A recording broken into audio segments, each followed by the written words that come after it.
E aí, pessoal, tudo bem com vocês? Estou aqui de volta para a gente falar um pouquinho agora sobre as metrópoles e principalmente as metrópoles brasileiras. Nós estudamos a urbanização do país e agora, para encerrarmos, eu gostaria que a gente estudasse um pouquinho as características das metrópoles brasileiras, né, como o exemplo final do processo de urbanização do nosso país. Porém, para a gente começar, é inicialmente necessário responder a seguinte pergunta: o que é metrópole? A gente vê falar de metrópoles nos comerciais de TV, nas novelas, nos filmes, mas a gente precisa ter em mente um conceito importante do que seja metrópole. Metrópole, logicamente, é uma cidade grande. Essa cidade grande, ela apresenta uma variedade de serviços, né? E esses serviços exercem uma influência cultural, social e econômica, certo? Além do fato de que as metrópoles elas são sedes de empresas e instituições públicas, ou seja, em resumo, a metrópole é uma cidade grande, dotada de uma variedade de serviços e de uma influência enorme sobre as cidades vizinhas, as cidades que estão ao seu redor. E ela oferece, acima de tudo, uma qualidade de bens e de serviços que as outras cidades também não terão. E atrai populações, e com isso ela acaba atraindo populações das mais diversas localidades do estado, da região ou do país como um todo. Ok? Então as principais metrópoles brasileiras nesse sentido, né, elas apresentam esse perfil que eu mencionei anteriormente, que é justamente essas características de atração e de oferta de serviços básicos. Então a gente vai ter São Paulo, Rio de Janeiro, Brasília, Salvador, Belém, Manaus, Recife, como alguns dos exemplos que a gente entende como metrópole. E ao redor dessas metrópoles existe o que a gente acaba chamando de regiões metropolitanas. As regiões metropolitanas, elas dizem respeito a uma aglomeração urbana na qual uma cidade principal está interligada a outras.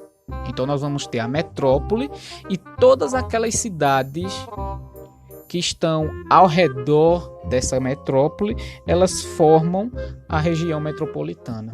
E é essa região metropolitana que acaba dividindo serviços de transporte, redes de distribuição de água ou de esgoto, entre muitos outros. Então, eu da região metropolitana do Recife. Recife é a grande metrópole do estado de Pernambuco e ao redor dessa metrópole, outras cidades, certo, acabam tendo a influência e recebendo a atração da cidade de Recife. Então nós temos Abreu e Lima, Paulista, Jaboatão, Cabo de Santo Agostinho, Ipojuca, Araçoiaba, Itapissuma. Essas cidades ao redor de Recife, elas compreendem o que a gente chama de região metropolitana do Recife. É uma aglomeração urbana e, portanto, tanto Recife quanto essas demais cidades, elas compartilham uma rede de transporte, de distribuição de água, de esgoto, de serviços em geral e, logicamente, também de empregos. Então, muita gente, por exemplo, trabalha em Pojuca e mora no Recife, ou vice-versa, ou tem moradia fixa em Igaraçu e precisa trabalhar em Recife e por aí vai. Então, essas cidades elas exercem influência e atração umas sobre as outras. Então aqui a gente tem o exemplo das principais regiões metropolitanas do Brasil, segundo o IBGE, certo, no censo de 2010. O Brasil ele apresenta diversas regiões metropolitanas e essas regiões metropolitanas acabam interagindo entre si, conectando basicamente todo o território brasileiro. Os estados de São Paulo e alguns estados mais industrializados do Sudeste, por aí vai, acabam apresentando umas regiões metropolitanas mais conhecidas, como a região metropolitana de São Paulo, do Rio de Janeiro, de Minas Gerais, região metropolitana do Recife, como eu já mencionei anteriormente. Então essas regiões metropolitanas elas fazem parte do perfil urbano do Brasil ao longo das últimas décadas, ok? E as regiões metropolitanas, algumas delas, acabam passando por um processo específico que a gente chama de conurbação, né? O que seria isso? Essas áreas urbanas dos municípios vizinhos, elas vão se expandindo e se unindo de tal forma que chegue um momento em que não seja possível distinguir claramente os limites entre uma cidade e outra. Então, no exemplo que vocês estão vendo aqui, o que é que a gente tem? Nós temos inicialmente uma área urbana A e uma área urbana B, né? E entre essas duas áreas urbanas, a gente vê um espaço que não é urbanizado. Um espaço que ainda não sofreu o processo de urbanização, e pode ser uma zona rural que divide as duas cidades. Quando ocorre o processo de conurbação, devido ao crescimento urbano tanto da área A quanto da área B, essa área conurbada ela significa que o espaço urbano, a área urbana do município A e a área urbana do município B estão conectadas. E de certa maneira você não consegue mais distinguir a qual município determinadas partes dessa área pertencem. Eu vou citar aqui um exemplo, vou mostrar aqui para vocês um exemplo, né? Essa imagem de satélite que eu peguei no Google Maps, a gente está vendo aí duas cidades. Nós estamos vendo a cidade de Recife e a cidade de Olinda, porém a gente não consegue identificar onde começa ou onde termina a área urbana de nenhuma delas. Porque Recife e Olinda têm áreas totalmente conurbadas, tem áreas que estão totalmente conectados os seus centros urbanos. Ok? Então, outra questão que compreende as metrópoles brasileiras é o processo de verticalização. Como vocês estão vendo aí na imagem, a verticalização ela ocorre devido ao crescimento populacional. As cidades passam por um processo de inchaço, um processo de crescimento da sua população que vem de outras cidades menores, que vem das regiões rurais e, portanto, o aumento da população é algo inevitável nesse ponto. Além do fato de que há um avanço na tecnologia de arquitetura e construção. Então, essas pessoas que chegam às cidades, essas pessoas que têm mais condições de viver na cidade, logicamente, elas acabam recebendo e tendo que ter um lugar para morar. Então, a verticalização é justamente a construção, ou melhor, a criação de um espaço urbano verticalizado, ou seja, apontando para cima, né? E o símbolo máximo dessa verticalização é a construção cada vez maior de prédios, cada vez mais altos nas cidades brasileiras. Então, as metrópoles elas têm essa característica também. Além delas serem áreas conurbadas, serem áreas muito populosas, elas são áreas também verticalizadas, ou seja, a gente tem uma quantidade cada vez maior de construções prediais, ou seja, de prédios cada vez mais altos para atender a demanda de ocupação do espaço das cidades, né? E é justamente esse aumento da população e é justamente esse crescimento rápido das cidades brasileiras que vai dar origem a alguns problemas estruturais que caracterizam nossas cidades. Um deles é justamente a desigualdade na moradia, né?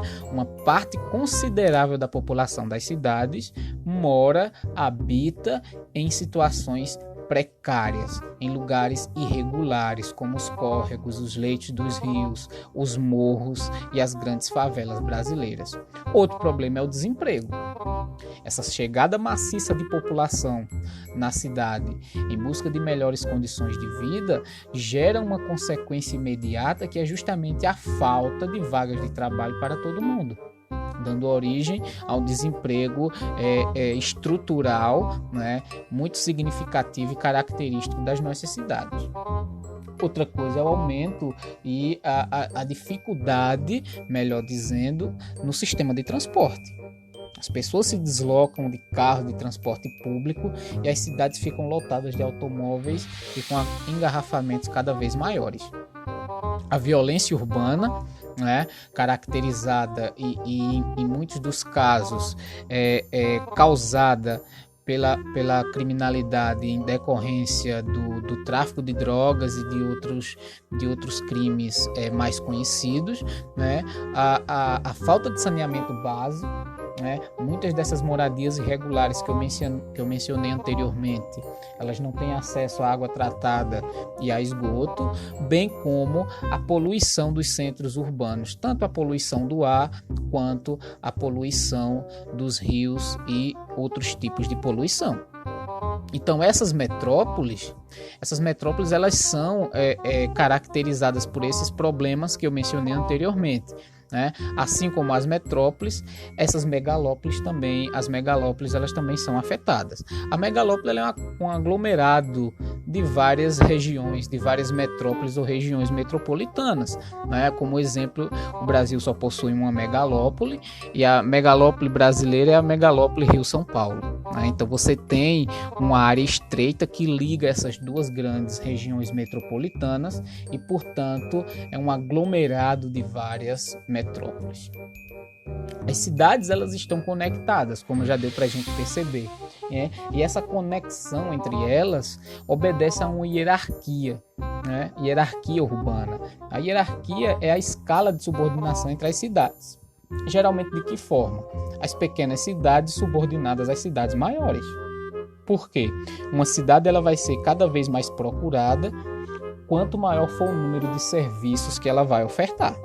Então, isso acaba formando uma rede que a gente vai chamar de rede urbana, e essas redes urbanas elas são formadas por cidades de diferentes tamanhos e níveis de desenvolvimento e estão interligadas devido ao fluxo de pessoas, de bens e de serviços. Ou seja, a metrópole mais importante ela vai estar no topo da hierarquia urbana, ela vai ser o espaço mais procurado justamente porque ela oferece, né, um fluxo maior de bens e de serviços, né? Serviços médicos hospitalares, serviços de beleza, de trabalho e por aí vai. Então a hierarquia urbana obedece a essa necessidade que as cidades vão ter de acabar se desenvolvendo ainda mais. Então, a gente fica por aqui, pessoal. Até a próxima. Eu espero que vocês tenham gostado e que tenham entendido, né? Outras possíveis dúvidas a gente pode tirar nas aulas futuras. Um abraço e até lá.